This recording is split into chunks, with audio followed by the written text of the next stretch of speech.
Magic Tree House, Book 11, Lions at Lunchtime. Chapter 1. Before lunch. Jack and Annie was walking home from the grocery store. Jack's packs were heavy. It held a big jar of peanut butter and a loaf of bread. "Are you going to have a peanut butter and jelly sandwiches?" said Annie. "A peanut butter and honey sandwich?"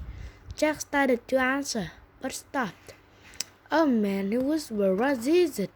said Annie. "Look at that," said Jack. He pointed at the edge of the Frog Creek woods. In the shadows stood a small, delicate animal. It looked like a tiny deer.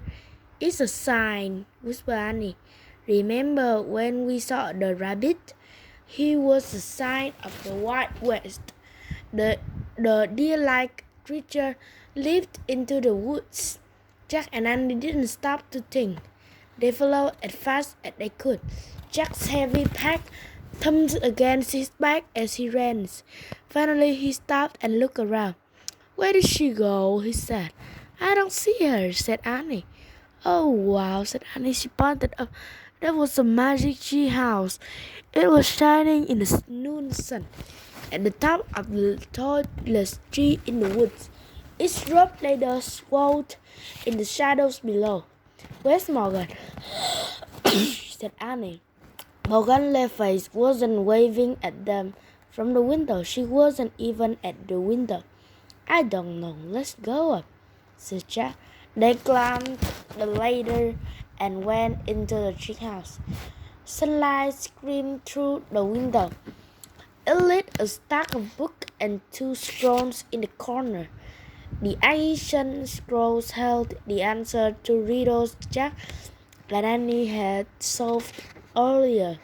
Jack took off his heavy bag. "Did Morgan leave us third riddle?" said Annie. "Looking for someone," said a soft voice. Jack and Annie whirled around. "Morgan," said Annie. Morgan Le Fay had appeared out of nowhere. She looked ancient and lovely in the bright light. "Did you still want to become master librarians?" she asked Jack and Annie. "So you can help me in my work." "Wonderful!" "Yes," said they together. "Wonderful," Morgan said. Then she reached into her robe and pulled out a scroll. "You have solved 2 riddles so far," she said. "Here is your third." She handed the scroll to Annie. "And for your research." She pulled a book out from her robe and handed it to Jack. It was the book's cover said. "The plans of the Africa." "Africa," said Jack. "Oh man, I've always wanted to go there." He opened the book.